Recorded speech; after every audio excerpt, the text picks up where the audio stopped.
Avoir un manque d'appétit aujourd'hui, c'est un problème dans notre monde moderne. Et je pense que c'est un problème au même titre que le fait de se suralimenter d'aliments transformés par exemple. On n'a jamais eu un besoin si accru de nutriments qu'en ce moment. Pourquoi? Déjà parce que notre alimentation, elle est de plus en plus pauvre en micronutriments. Nous exploitons beaucoup trop nos sols. Dans certains pays, il y a même des programmes qui visent à enrichir l'alimentation avec des vitamines et des minéraux synthétiques, tellement c'est problématique. Donc, d'un côté, on a l'alimentation qui est de plus en plus pauvre.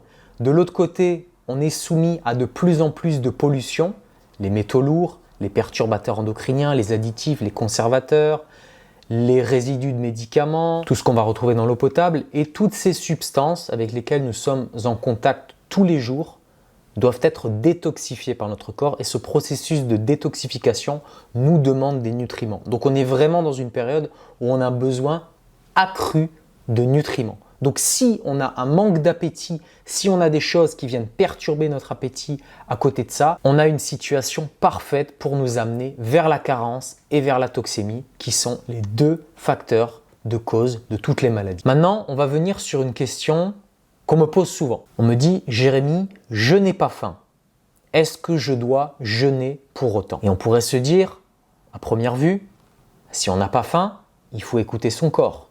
Et on ne mange pas. Maintenant, il faut savoir qu'il y a des situations où notre appétit peut être coupé alors qu'on a besoin de nutriments. Je vais donner deux exemples. Premier exemple, la chimiothérapie. Vous pouvez trouver un nombre incalculable d'études sur PubMed qui font le lien entre traitement anti-cancer, traitement oncologique et perte de l'appétit. Donc là, j'ai une étude sous les yeux dont le titre est « Les troubles de l'appétit chez les patients atteints de cancer ». Impact sur l'état nutritionnel et la qualité de vie. Je vais vous lire un extrait. Les troubles de l'appétit sont très répandus chez les patients cancéreux à risque de malnutrition.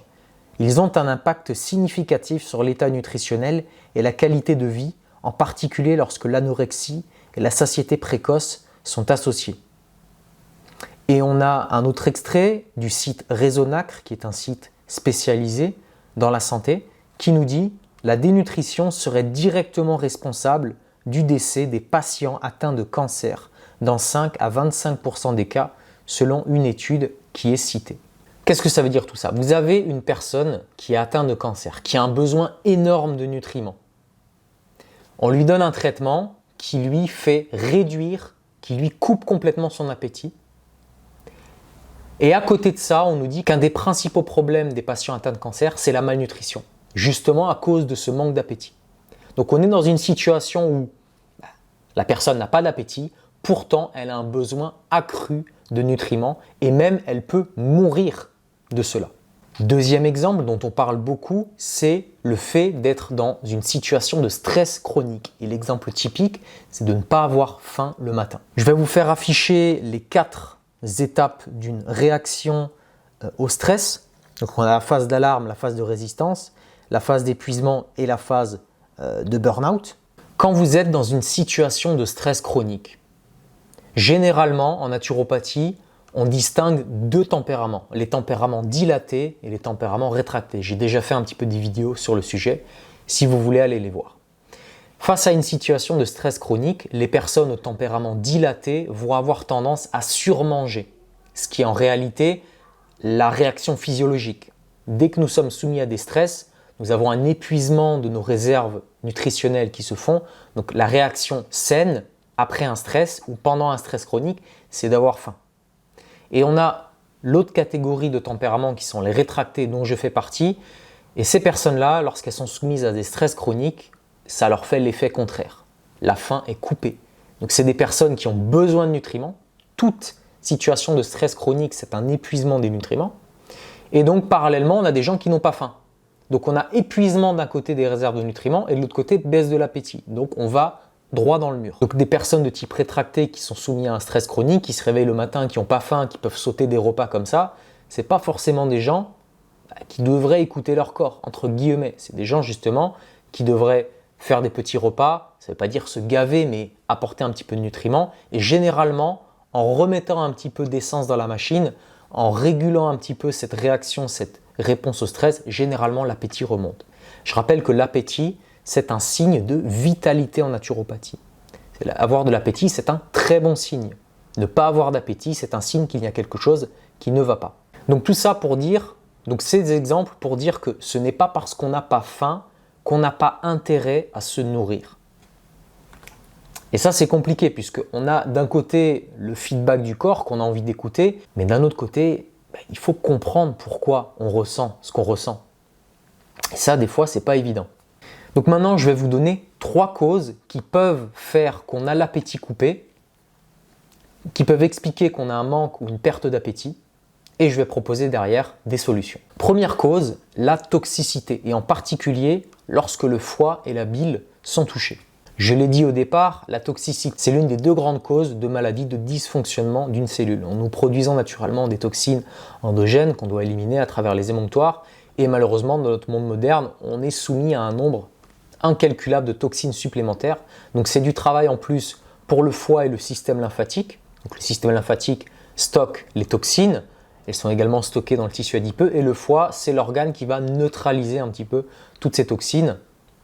Un certain nombre vont d'ailleurs se retrouver dans la bile, qui va ensuite nous permettre de digérer les graisses.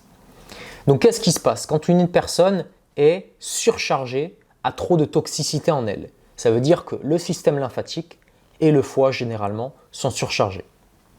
Donc qu'est-ce qu'on va avoir comme type de symptômes? Déjà, la personne, elle va avoir de la difficulté à digérer le gras. Et d'une manière générale, elle va avoir de la difficulté à digérer les gros repas. On peut avoir des urines qui sont particulièrement foncées et odorantes, surtout la nuit. On peut avoir des réveils nocturnes. La nuit, c'est le moment où on se détoxifie le plus. Donc, si on a plein de réveils nocturnes, ça peut être le signal qu'il y a une grosse détoxification qui est en cours. En particulier les réveils entre 1h et 3h du matin, qui correspondent au foie. Et au niveau de la prise de sang, tout ce qui va être relatif aux enzymes hépatiques, à la CRP, à la ferritine, à l'homocystéine, sont des choses qui peuvent nous mettre sur la piste d'un excès de toxicité générale. Donc pourquoi est-ce que quand on a un excès de toxicité, on n'a pas faim? Eh bien la raison est assez simple, c'est qu'un foie qui est surchargé ne peut pas en même temps traiter de grandes quantités de nourriture. S'il y a un excès de toxicité dans l'organisme, le foie, il fonctionne au taquet, sans arrêt. 24 heures sur 24, il est là, il détoxifie, détoxifie, détoxifie. Le foie, c'est l'organe qui reçoit également tous les nutriments après la digestion d'un repas. Donc comme il est déjà occupé, il ne peut pas recevoir de grandes quantités de nutriments à traiter puisque le foie, il reçoit tous les nutriments, il commence à fabriquer des protéines, il commence à fabriquer du cholestérol, c'est vraiment la centrale chimique du corps. Et il ne peut pas faire les 2 choses à la fois. Donc l'appétit va être coupé pour que nous ne fassions pas de trop gros repas puisque le foie, il est surchargé, il est trop occupé. Donc qu'est-ce qu'on a comme solution face à ça? Déjà, solution toute simple, éliminer de son environnement un maximum de toxines. Donc là, ça va être les perturbateurs endocriniens, cuire dans des poêles en acier inoxydable par exemple, ne plus boire l'eau du robinet, si possible, essayer d'éviter les bouteilles en plastique, mais ça, on ne peut pas non plus tout faire, on ne peut pas non plus être parfait. Les cosmétiques, faire attention aux métaux lourds, etc., etc. Il y a énormément de choses à faire. Ensuite, deuxième chose, il faut avoir une stratégie de soutien du système lymphatique. Ça peut être de l'hydrothérapie à travers la transpiration, les bains chauds par exemple. Ça peut être les jus de légumes, ça peut être le brossage à sec, ça peut être l'automassage lymphatique. D'ailleurs, j'ai fait une vidéo sur l'automassage du visage, automassage lymphatique. Donc si vous voulez un exemple, vous pouvez aller voir la vidéo. Bref, ça peut être le mouvement. Bref, il faut avoir une stratégie pour soutenir la détoxification, l'élimination à travers le système lymphatique. Troisième chose, il faut une approche nutritionnelle qui va permettre au foie de souffler. Pour certaines personnes, ça va être les alimentations low carb. Pour d'autres personnes, au contraire, on va réduire les graisses, on va augmenter les glucides et on va augmenter les fibres. En particulier, certaines fibres comme les fibres de la carotte. Je pense notamment à la fameuse salade de carottes du docteur Repeat. Pour d'autres personnes, ce sera encore autre chose puisqu'il va falloir individualiser. Il n'y a pas un régime qui fonctionne pour tout le monde, mais d'une manière générale, si le foie est surchargé, il vaut peut-être mieux se diriger vers plusieurs petits repas régulés dans la journée, puisque justement on n'est plus capable de faire des gros repas, puisque le foie est surchargé 24 heures sur 24. Enfin, on va avoir quatrièmement tout ce qui va être relatif à la détox du foie. Donc on a des plantes détoxifiantes du foie. J'ai fait une vidéo récemment sur des plantes qui peuvent vous aider à détoxifier votre foie. Attention, il faut avoir suffisamment d'énergie vitale pour faire utiliser ce genre de plantes. Donc attention, c'est la raison pour laquelle il vaut mieux se faire accompagner. On a des plantes fantastiques comme le pissenlit, l'artichaut, le chardon-marie. Et on peut même utiliser des compléments comme la taurine, la glycine ou le NAC ou même la sélénométhionine par exemple. Donc voilà un petit peu pour le tableau général par rapport à la toxicité. Deuxième raison qui peut couper l'appétit, c'est tout simplement le stress chronique. Je vous l'ai dit tout à l'heure, il y a deux catégories de personnes. Il y a les dilatés qui, eux, face à un stress, ils vont manger. Et on a les rétractés, voilà, personnes plutôt longilines, dont je fais partie, qui au contraire vont avoir l'appétit qui va être coupé face à un stress chronique. Les symptômes typiques qui peuvent faire penser que vous êtes dans cette catégorie de personnes, c'est que vous pouvez sauter sans problème des repas sans même vous en rendre compte. Vous n'avez pas faim le matin, vous allez vous diriger vers d'autres choses pour compenser votre stress et peut-être même de façon addictive comme l'alcool, le sport à outrance, les compulsions alimentaires lorsque l'appétit remonte et pendant les autres périodes l'appétit sera au plus bas. Votre capacité d'adaptation au stress va être réduite, vous allez devenir intolérant au stress, intolérant au bruit, etc., etc. Donc toutes ces choses-là peuvent vous faire penser que vous faites partie de cette catégorie des rétractés, d'ailleurs ça se voit au niveau de la morphologie. Donc face à ça, qu'est-ce qu'on a comme solution? Déjà, on a toutes les modalités, toutes les disciplines de régulation du système nerveux. Allez voir l'interview avec Camille Thomas, c'est une interview récente qu'on a faite sur la chaîne. À la fin de la vidéo, elle donne une liste de toutes les disciplines pour réguler son système nerveux. Il faut voir celle qui nous parle et surtout il faut la pratiquer.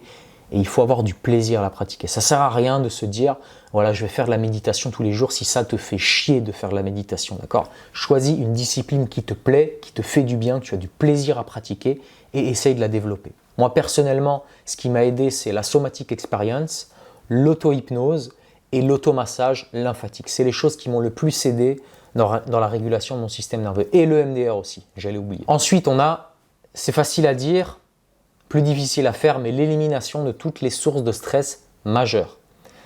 Au fur et à mesure des consultations, j'ai pu relever 3 sources de stress majeures qu'il y a dans la vie des gens. Premier, le couple. Deuxième, le travail. Troisième, la famille.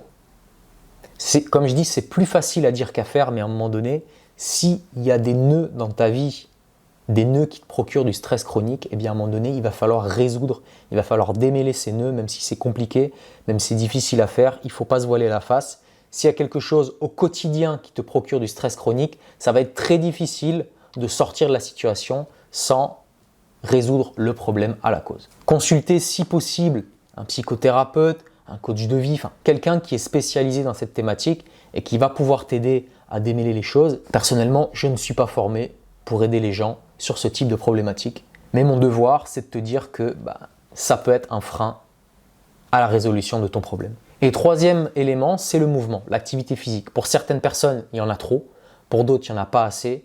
Pareil, il va falloir voir au cas par cas, mais le mouvement est vraiment un pilier incontournable pour résoudre un problème de stress chronique. Et ensuite, troisième raison qui peut couper l'appétit, c'est l'hypochlorhydrie, c'est-à-dire un manque d'acidité gastrique. L'acide gastrique qu'on produit dans l'estomac influence la libération de certaines hormones et peptides qui sont directement liés à l'appétit. Quels sont les symptômes qui peuvent te faire penser que tu as un manque d'acidité gastrique?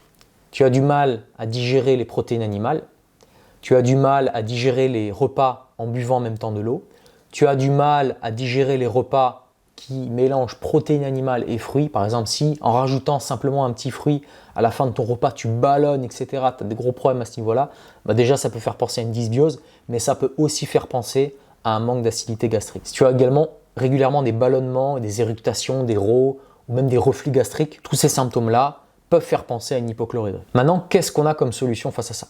Premièrement, la micronutrition. Il y a certains micronutriments qui sont importants pour garder une bonne acidité gastrique.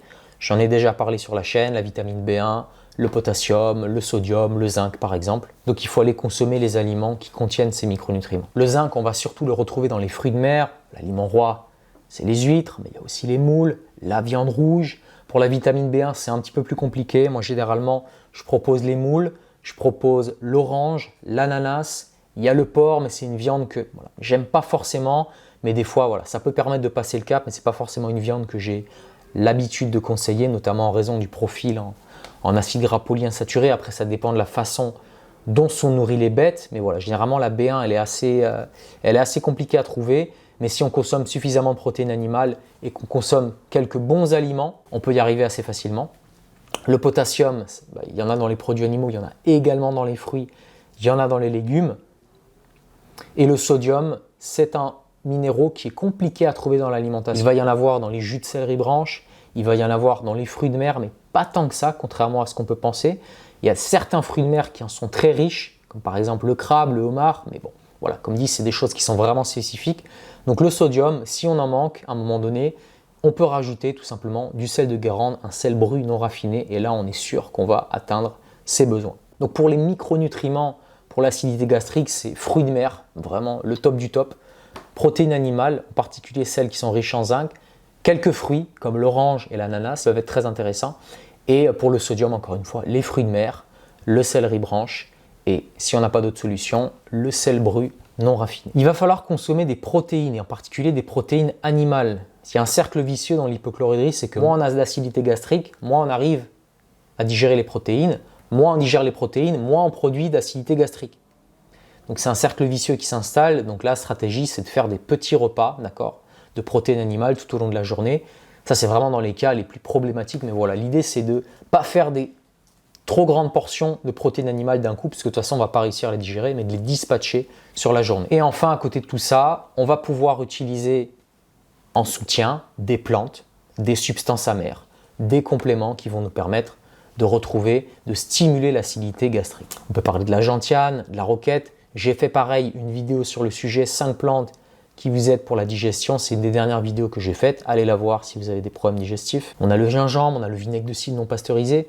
Et si toutes ces plantes-là, ces options naturelles ne fonctionnent pas, on peut partir sur du plus puissant avec de la bétaïne, avec des enzymes digestives, avec de la bile de bœuf par exemple. Donc en conclusion de cette vidéo, il peut y avoir plein de situations où on a un manque d'appétit et où paradoxalement, on a un besoin accru de nutriments, où il faut réfléchir et ne pas s'arrêter uniquement à son ressenti et de se poser la question pourquoi est-ce qu'on a ce ressenti? Et là, on pourra agir de façon intelligente. Donc, essaye déjà de voir avec tous ces éléments si tu peux avancer ou pas. Sinon, si tu fais partie des gens qui n'ont pas d'appétit et qui ont du mal à prendre du poids, qui se trouvent trop maigres et qui veulent une solution pour prendre du poids, surtout sainement avec les principes de la naturopathie, j'ai créé PJM, Plus Jamais Maigre, qui est un programme pour les personnes comme toi qui veulent prendre du poids sainement. Je ne te parle pas de ressembler à une armoire à glace, mais simplement de retrouver un poids de forme en consommant des aliments bruts et en appliquant des principes tout simples de la nutrition, de la naturopathie pour retrouver de l'appétit et un poids de forme. Si ça t'intéresse, abonne-toi à ma newsletter spéciale prise de poids. Ce sera le seul lien en description. Tu vas commencer par recevoir une série de mails avec des conseils gratuits. Si tu veux t'arrêter là, tu prends les conseils et tu t'en vas. Si ça t'intéresse et que tu veux aller plus loin, au bout de 5 mails, tu recevras un lien pour rejoindre le programme PJM si ça t'intéresse. Si tu veux rejoindre le programme PJM immédiatement, il te suffira de répondre au premier mail et de m'envoyer un mot pour me dire que tu veux rejoindre le programme et je t'enverrai à ce moment-là le lien immédiatement. Voilà, c'est la fin de la vidéo. Je vous remercie de l'avoir suivi et je vous dis à bientôt sur Vitali TV pour une prochaine vidéo. Allez, à plus!